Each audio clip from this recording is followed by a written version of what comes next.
1947 সালে 15ই আগস্ট রাত লালকেল্লায় স্বাধীনতার পতাকা উঠছে, চারিদিকে আনন্দের ধ্বনি, মিষ্টি বিলি, নাচ গান।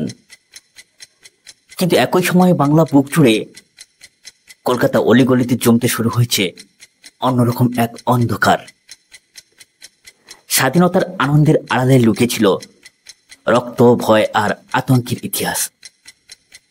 আজ আমরা শোনাবো স্বাধীনতার পর কলকাতায় প্রথম দাঙ্গার অজানা গল্প এবং কাহিনী।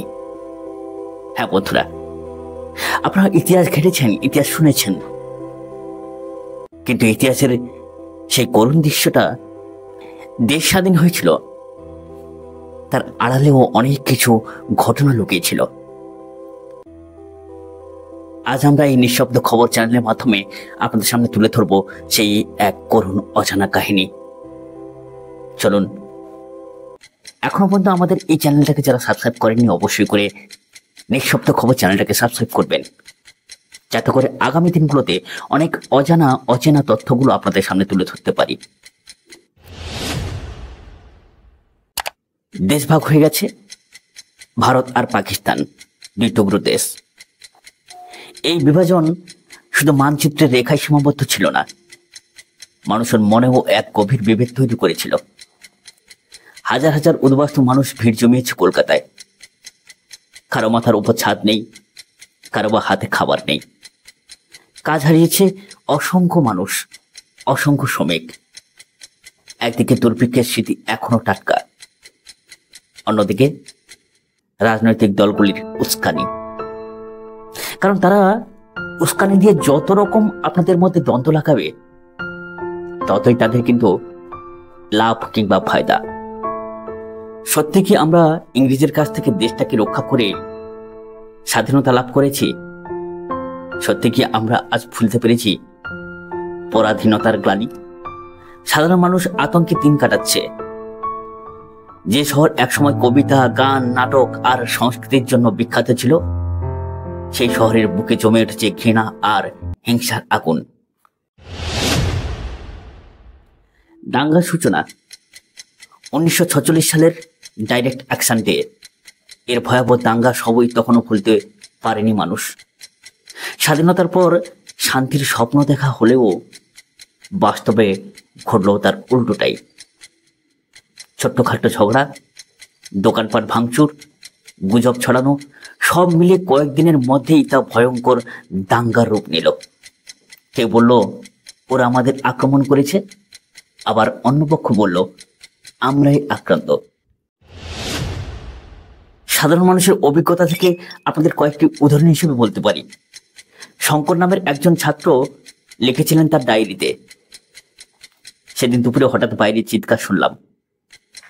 জানালার ফাঁক দিয়ে দেখি দোকানপাট ভাঙা হচ্ছে। মা আমাকে জড়িয়ে ধরলো আর বাবা দরজা বন্ধ করে দিলেন। আমরা ভিতরে বসে বাইরের আগুনের লেলিহান শিখা দেখেছিলাম। মনে হচ্ছিল গোটা শহরটা বুঝি এবারে পুড়ে ছাই হয়ে ধ্বংস হয়ে যাবে। শুধু এই গল্পই শেষ নয়, আরো কয়েকটা গল্প বা কাহিনী আপনাদের সামনে তুলে ধরব। এক মুসলিম পরিবার হঠাৎ রাতে ভিটে মাটি ছেড়ে পালালো। শুধু একটা কাপড়ের ব্যাগ হাতে নিয়েই তারা ট্রেন ধরে উঠে পড়ল। তাদের চোখে ছিল ভয় আর অজানা ভবিষ্যতের দুশ্চিন্তা। আর একটা আশ্চর্য সত্য আপনাদের সামনে তুলে ধরি। হিন্দু অধ্যাপক দেবব্রত তার মুসলিম ছাত্রকে আশ্রয় দিয়েছিলেন। তিনি বলেছিলেন, মানুষ আগে, ধর্ম পরে। আজ যদি আমি তোমাকে না বাঁচাতে পারি, তবে আমি মানুষই নই। এই গল্পগুলো প্রমাণ করে অন্ধকারের মাঝেও মানবতা আজও নিভে যায়নি। একজন মুসলিম ছেলে মোস্তাফা নামে এক দর্জি ছিলেন। উত্তর কলকাতায় তিনি বাস করতেন। তিনি দেখলেন তার পাশের হিন্দু প্রতিবেশী পরিবার আতঙ্কে কাঁপছে। সেই রাতে তিনি তাদের নিজের ঘরে লুকিয়ে রাখলেন সেই হিন্দু পরিবারটিকে। বাইরে দাঙ্গাবাজেরা ঘুরে বেড়ালেও কেউ বুঝতে পারল না ভিতরে কারা লুকিয়ে আছে। পরের দিন সেই পরিবার বেঁচে গেল মোস্তাফার মানবিকতার জন্য। এমনই এক সময় যখন চারিদিকে দাঙ্গা দাঙ্গা চিৎকার, তখন সরকারের ভূমিকা কি ছিল? সদ্য স্বাধীন দেশের সরকার তখন খুব দুর্বল। পুলিশ বাহিনী অপ্রস্তুত, সংখ্যাও কম। দাঙ্গার নিয়ন্ত্রণে নামানো হলো সেনা। জওয়ানদের পায়চারি, কারফিউ জারি হলো। নেতারা বারবার শান্তির আহ্বান জানালেও সাধারণ মানুষ তাদের কানে তুলল না। অনেক জায়গায় স্বাধীন মানুষই নিজেরাই উদ্যোগ নিল দাঙ্গা থামানোর জন্য, কিন্তু ক্ষতি তখন অনেকটাই হয়ে গেছে। শেষমেশ দাঙ্গার পরিণতি, কত মানুষ মারা গিয়েছিল তার সঠিক সংখ্যা আজও ইতিহাসে স্পষ্ট নয়। কেউ বলল কয়েকশো, আবার কেউ বা বলল হাজার হাজার। শহরের অলিগলিতে পড়েছিল ভাঙা ঘরবাড়ি, পুড়ে যাওয়া দোকানপাট, শূন্য দৃষ্টি নিয়ে বসে থাকা মানুষ। অনেকেই চিরকালের জন্য গৃহহীন হয়ে গেল। কেউ হারালো প্রিয়জনকে, কেউ হারালো নিজের ভিটে মাটি। কলকাতায় অর্থনীতি ক্ষতিগ্রস্ত হলো, আর মানুষের মনে রয়ে গেল এক অমোচনীয় দাগ।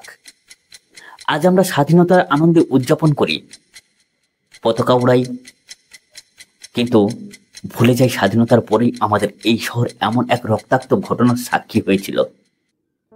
দাঙ্গা শুধু দেয়াল ভাঙে না, ভাঙে মানুষের মনও। আর সেই ইতিহাস আমাদের শেখায় ঐক্য, সহনশীলতা আর মানবিকতা ছাড়া কোনো স্বাধীনতা পূর্ণ হতে পারে না। আমরা যদি ইতিহাসের শিক্ষা ভুলে যাই, তবে আবারও একই ভুল করতে বাধ্য হব, আর তাতে পরিণতি হিসেবে রাজনীতির নেতাদের লাভ হবে। হ্যাঁ বন্ধুরা, আমরা ঐক্যবদ্ধ হয়ে বাঁচতে চাই। ভুলে যেতে চাই আমরা কে হিন্দু আর কে মুসলমান। আজ যদি আপনারা মূর্খের মতো করে রাজনীতি নেতাদের কথাগুলো শুনে হিন্দু মুসলমান করেন, তাহলে কিন্তু আগামী ভবিষ্যতের প্রজন্মগুলোকে আপনি কিন্তু অন্ধকারে ঠেলে দিচ্ছেন। দেশ স্বাধীন হয়েছে কি হয়নি, পরাধীনতার গ্লানি মুছে দিয়ে আমরা নিজেরাই মনকে স্বাধীন করি, স্বাধীনভাবে নিজেদের ধর্মকে রক্ষা করি। হিন্দু মুসলমান সব বিভেদ ভুলে গিয়ে আমাদের একটাই উদ্দেশ্য হবে, আমরা মানুষ। আজকের এই গল্প এবং কাহিনী যদি আপনার খুব মনে ধরে থাকে, ভালো লেগে থাকে, তাহলে আমাদের এই নিঃশব্দ খবর চ্যানেলটিকে সাবস্ক্রাইব করে বন্ধুদের মধ্যে বেশি করে ছড়িয়ে দিন। কারণ এই চ্যানেলের প্রত্যেকটা ভিডিওর মাধ্যমে আমরা তুলে ধরব এমনই অজানা অচেনা অনেক গল্প বা কাহিনী, যেগুলো আগামী দিনে, আগামী ভবিষ্যতে আপনাকে পথ চলার শক্তি এবং সাহস জোগাবে। সবাই খুব ভালো থাকবেন, সুস্থ থাকবেন। জয় হিন্দ, জয় ভারত।